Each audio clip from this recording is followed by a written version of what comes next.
তো এর আগের পার্টে আমরা দেখেছি এর মাধ্যমে চেয়ারম্যান লিকে বলে, আমি তোমার কাছে রিকোয়েস্ট করছি তুমি ডোডো গ্রুপকে বাঁচাও, তার বদলে আমি জেজের ওই সিক্রেট ফাইল তোমাকে দেব। তখন লি বলে, দেখেন যে হত্যা করেছে তার মধ্যে আপনারও হাত ছিল। এই কথা শুনে সিন্ডি চমকে যায়। লি প্রথম থেকেই সবকিছু জানতো। লি বলে, আপনি নিজেও জানতেন যে আপনার ছেলে নাথান আমার ফ্যামিলিকে হত্যা করানোর জন্য জেজেকে পাঠিয়েছিল, কিন্তু আপনি এত কিছু জানার পরেও আপনি নাথানকে বাঁচিয়ে রেখেছেন। কিন্তু আপনি সেখানেও থেমে যাননি।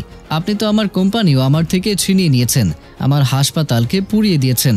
এত কিছু করার পরেও আপনি কিভাবে এক্সপেক্ট করেন যে আমি আপনার কোম্পানিকে বাঁচাবো? চেয়ারম্যান উত্তর দেয় যে আমার তোমার উপরে বিশ্বাস ছিল, আর এই বিশ্বাসের উপর আমি আমার মেয়ের বিয়ে তোমার সাথে দেওয়ার সিদ্ধান্ত নিয়েছিলাম। লি বলে, হ্যাঁ আপনি ঠিক বলছেন, শুধু সিন্ডির জন্যই আমি এতদিন চুপ আছি, না হলে আমি এতদিন এই কোম্পানিকে শেষ করে দিতাম। সিন্ডি আপনাদের সবার মতো ক্রিমিনাল মাইন্ডেড নয়, আর আমি খুশি যে সে অন্তত ভালো। এখানে চেয়ারম্যানের তার কাজের উপরে অনেক আফসোস হয়, আর ভেতরে ভেতরে সে অনেক কষ্ট পেতে থাকে, যার জন্য তার মুখ নিজেই খুলে যায় আর বলে, সব ভুল আমার ছিল, প্লিজ আমাকে ক্ষমা করে দাও। কিন্তু লিয়েটা বলে চলে যায় যে এখন অনেক দেরি হয়ে গেছে। চেয়ারম্যান তো অনেক টেনশনে পড়ে যায় যে এখন কি করব। সিন্ডি তার বাবার কাছে সে কান্না করতে থাকে। চেয়ারম্যান তাকে বলে, মা আমাকে ক্ষমা করে দিও, আমি অনেক খারাপ, আমার জন্য তোমাকে এই দিন দেখতে হচ্ছে। সিন্ডি কান্না করতে করতে তার বাবাকে জড়িয়ে ধরে। নিচে এন্ড্রু আর লি ফেস টু ফেস আসে। এন্ড্রু বলে, কি কথা বললে তুমি আমার বাবার সাথে? মনে রেখো আমি ডোডো গ্রুপকে এত সহজে তোমার হাতে যেতে দেব না।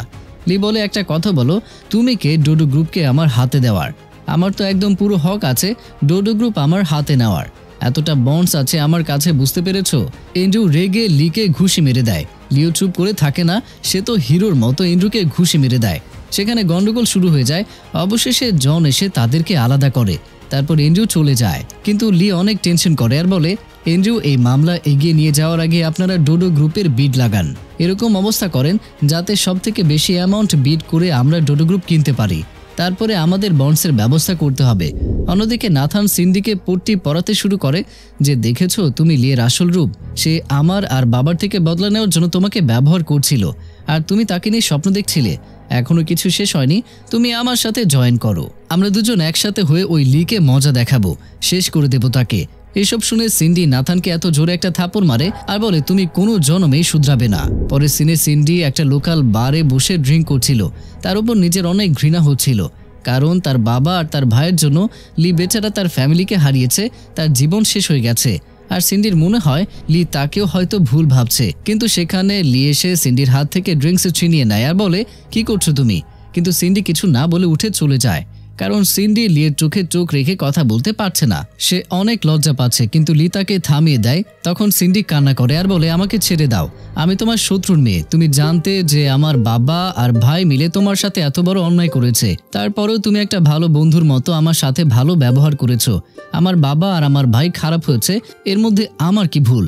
জানো আমি অনেক ভালোবেসেছিলাম তোমাকে, আর আজ পর্যন্ত আমার এরকম ফিল কারোর জন্য হয়নি।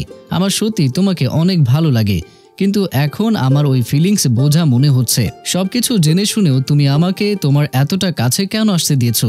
লি তাকে জড়িয়ে ধরে আর বলে, তুমি জানো আমার প্ল্যানের সব থেকে কঠিন অংশ কি ছিল? আমার প্ল্যান তোমার ভাই আর তোমার বাবার বিরুদ্ধে ছিল, কিন্তু আমি এই ব্যাপারে খুব খেয়াল রেখেছি যে কোনো অবস্থাতেই তুমি যেন আমার থেকে কোনো কষ্ট না পাও, কারণ তুমি অনেক ভালো, তোমার হৃদয়ে কোনো খারাপ নেই, মানে যা বলো তা কিছুই করো খোলা মন থেকে করো। তুমি কখনোই আমাকে বোঝা মনে করোনি, সবসময় আমাকে সাপোর্ট করেছো। এরকম অবস্থাতে আমি তোমাকে কিভাবে ভুল বুঝতে পারি বলো? আর হ্যাঁ, এই পৃথিবীতে যদি আমার কারোর উপরে বিশ্বাস থাকে সেটা হচ্ছে তুমি। আসলে তুমি যে আমার বিজনেস পার্টনার। তাই সিন্ডিও বুঝে যায় লি সত্যি কথা বলছে, লি তার প্ল্যানের জন্য ব্যবহার করেনি। এসব ভেবে সিন্ডি আরও কান্না করে আর বলে, আমাকে ক্ষমা করে দিও লি। লি বলে, একটা কথা মনে রেখো, তুমি আমার সাথে যখন ইচ্ছে তখনই দেখা করতে পারবে, আমার তোমার জন্য কোনো প্রবলেম নেই। সিন্ডি এসব শুনে আরও কান্না করে যে, আমার ভাই আর আমার বাবার জন্য আমি তোমার কাছে আবারও ক্ষমা চাইছি। তুমি দেখে নিও, আমি তোমার থেকে আরো বেশি হ্যান্ডসাম, তোমার থেকে আরো বেশি ইন্টেলিজেন্ট আর তোমার থেকে বেশি ভালো ছেলেটাকেই বিয়ে করব। তখন আমি তোমাকে নিয়ে অনেক মজা করব। তখন তোমার মনে হবে যে তুমি কত ভালো মেয়েকে মিস করেছো। লি হাসি দিয়ে বলে, ঠিক আছে ঠিক আছে, এটা করে নিও, কিন্তু আমার তোমার ভবিষ্যতের হাজবেন্ডকে নিয়ে টেনশন হচ্ছে। পরের দিন লিয়ের টিম ডিসকাস করছিল যে আসলে ওই আননোন নাম্বারের লোকটা কে হতে পারে যার কাছে ব্যান্ডোরা বক্স আছে। তখন লিয়ের মনে পড়ে যায় যে ওই লোকটা বলেছিল এই মুহূর্তে আমি তোমাকে ব্যান্ডোরা বক্স দিতে পারবো না। তার মানে সে জেজে এবং এন্ড্রয়ের কাছের কেউ হবে। আর যদি সে লাইভ টিভি শোতে আমার ব্যাপারে এত কিছু বলে থাকে তার মানে হলো সে অবশ্যই আমার ওই পুরনো সিডো হাসপাতালে কাজ করেছে। এখন আমাদের এটা খোঁজ নিতে হবে যে সে কে, যে অনেক বছর আগে আমাদের সিডো হাসপাতালে কাজ করত আর এখন ডোডো গ্রুপেরও কাজ করছে। হঠাৎ করে লি আবার কিছুক্ষণের জন্য কিছুই দেখতে পারে না। মুজো বলে আমাদের আর দেরি করা ঠিক হবে না, খুব তাড়াতাড়ি তোমার স্ক্যান করতে হবে। পরের সিনে লির স্ক্যান করা হয় আর যখন রেজাল্ট আসে তখন লি মুজো আর প্যানিকে শুধু এতটুকু বলে যে ডাক্তার বলেছে এটা শুধু একটা অস্থায়ী সমস্যা, এটা নিজে নিজেই ঠিক হয়ে যাবে। তারপর লি জিনাকে দূর থেকে দেখতে থাকে আর তখন তার ডাক্তারের কথা মনে পড়ে।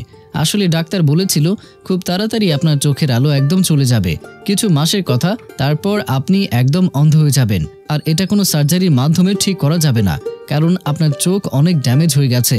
আর প্রেজেন্টে লি জিনাকে দেখে ভাবে শুধু 6 মাস আমি তোমাকে দেখতে পারবো, আর এই 6 মাস আমি সব থেকে বেশি শুধু তোমাকেই দেখতে চাই।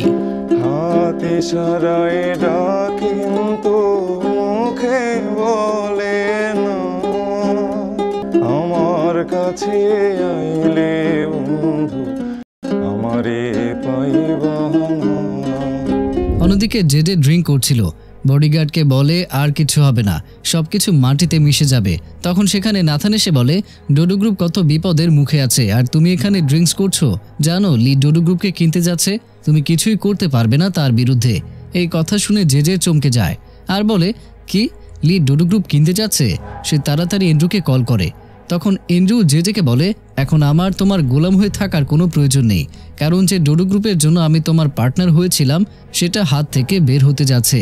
জেজে বলে তাড়াহুড়া করো না, কোনো না কোনো সলিউশন তো বের হবেই।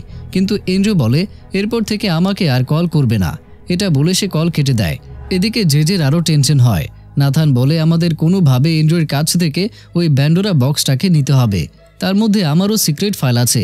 যদি সে ওই ফাইল জিনাকে দিয়ে দেয় তাহলে কাল সকালে সব টিভি চ্যানেলে আমাদেরই নাম বদনাম হবে। আমার অ্যাসিস্ট্যান্ট বলেছিল যে সে ওই ফাইল এন্ড্রয়েড সেফের লকারে আছে। তখন জেজে বলে সেটা এন্ড্রয়েড লকারের ভেতরে কিভাবে আসলো? 5 দিন আগে আমি আমার বডিগার্ডকে সেখানে চেক করতে বলেছিলাম, সেখানে তো কোনো ফাইলই ছিল না। দুজনেরই তখন এই ব্যাপার নিয়ে সন্দেহ শুরু হয় যে সত্যি কি ব্যান্ডোরা বক্স এন্ড্রুর কাছে আছে নাকি নেই, নাকি সে মিথ্যা কথা বলছে। তারপর আমাদের দেখানো হয় এন্ড্রু জিনার সাথে দেখা করে আর বলে আমি তোমাকে সব সত্যি কথা বলার জন্য এসেছি। আমি তো ডোডো গ্রুপকে হারিয়ে ফেলেছি, কিন্তু আমি কোনো অবস্থাতেই তোমাকে হারাতে চাই না। এই জন্য প্লিজ শোনো আমি যা করেছি কেন করেছি। কিন্তু জিনা বলে তুমি আমাকে মিথ্যার পর মিথ্যা বলেছো, তাই এখন আমি তোমার এক্সপ্লেনেশন শুনতে চাই না। গাইজ আমার এক্সপ্লেনেশন শোনা কিন্তু আবার বাদ দিন না, ঠিক আছে?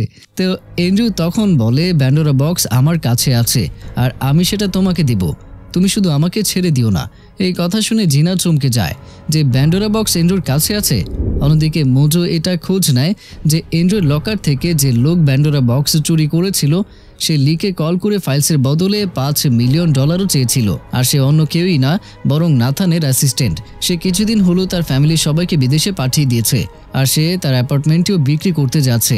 মোজো বলে শুধু এটুকুই না, সেই ছিল যে অনেক বছর আগে তোমার সিডো হাসপাতালে কাজ করত। এই কথা শুনে লি চমকে যায় আর বলে তাড়াতাড়ি তাকে ধরো, আমার সাথে তার কথা আছে। অন্যদিকে নাথানের অ্যাসিস্ট্যান্ট যে এন্ড্রয়ের নলেজ ছাড়া এন্ড্রয়ের লকার থেকে ব্যান্ডোরা বক্স বের করেছিল সে তার অ্যাপার্টমেন্ট বিক্রি করার জন্য ফোনে কারোর সাথে কথা বলছিল, কিন্তু পেছন থেকে এন্ড্রুর অ্যাসিস্ট্যান্ট তার কথা শুনে ফেলে আর জিজ্ঞেস করে তুমি এই অ্যাপার্টমেন্ট কিছুদিন আগে কিনেছিলে তাই না? তাহলে এত তাড়াতাড়ি সেটা বিক্রি কেন করছো? কিন্তু সে তাড়াহুড়োর মধ্যে বলে আমার একটা আর্জেন্ট কাজ আছে, তাই আমাকে যেতে হবে, আমি পরে তোমার সাথে কথা বলছি। এখানে এন্ড্রুর অ্যাসিস্ট্যান্ট তার উপরে সন্দেহ করতে শুরু করে। অন্যদিকে এন্ড্রু তার অফিসে ফাইলস নেওয়ার জন্য আসে, কিন্তু তার লকারের ভেতরে ফাইলগুলো না পেয়ে সে একদম চমকে যায়। তখন জেজের কল আসে, তখন সে অজান্তে চিৎকার করে বলে ওঠে তুমি কি আমার লকার থেকে ব্যান্ডোরা বক্স চুরি করেছো? তখন জেজে জানতে পারে কেউ এন্ড্রুর লকার থেকে ব্যান্ডোরা বক্স চুরি করেছে, মানে তাহলে এটা নাথানের অ্যাসিস্ট্যান্টেরই কাজ হবে, কারণ সে কিছুদিন আগে নাথানের সাইড ছেড়ে এন্ড্রুয়ের জন্য কাজ করা শুরু করেছিল। আর জেজে যখন এটা বুঝতে পারে তখন সে সবকিছু বাদ দিয়ে নাথানের অ্যাসিস্ট্যান্টের পিছু করা শুরু করে। অ্যাসিস্ট্যান্ট ওখান থেকে পালিয়ে যাওয়ার আগে এন্ড্রু তাকে দেখে ফেলে আসলে এন্ড্রুর অ্যাসিস্ট্যান্ট এন্ড্রুকে বলেছিল নাথানের অ্যাসিস্ট্যান্ট নিজের অ্যাপার্টমেন্ট বিক্রি করার জন্য খুবই তাড়াহুড়া করছে। মনে হয় সে অবশ্যই এখান থেকে বেঁচে কোথাও চলে যাওয়ার সিদ্ধান্ত করেছে, আর ব্যান্ডোরা বক্স মনে হয় সেই চুরি করেছে। কিন্তু অ্যাসিস্ট্যান্ট তাদেরও চকমা দিয়ে চলে যায়, আর ভেতর থেকে মৃত্যুর ভয় তাকে শেষ করে দেয়। একদিক থেকে যে টিম তাকে তাড়া করে, অন্যদিক থেকে এন্ড্রু তাকে তাড়া করে, আর ওই দিক থেকে লি তার কলের জন্য অপেক্ষা করে। আর তখন সে লিকে কল করে বলে, ওই ফাইল আমার কাছে আছে, আমি সব ফাইল তোমাকে দিয়ে দেব, তার বদলে তোমার আমাকে 5 মিলিয়ন দিতে হবে। তুমি সেটা রেডি রেখো, তার আগে প্লিজ কোনোভাবে আমাকে বাঁচিয়ে নাও, কারণ এন্ড্রু আর যে দুজনেই আমার জীবনের পেছন লেগে আছে। এই কথা শুনে লি বলে, তুমি কোথায় আছো, তাড়াতাড়ি আমাকে বলো। কিন্তু সে কিছু বলতে যাবে, আর তখনই এখানে এই পার্টটি শেষ হয়ে যায়।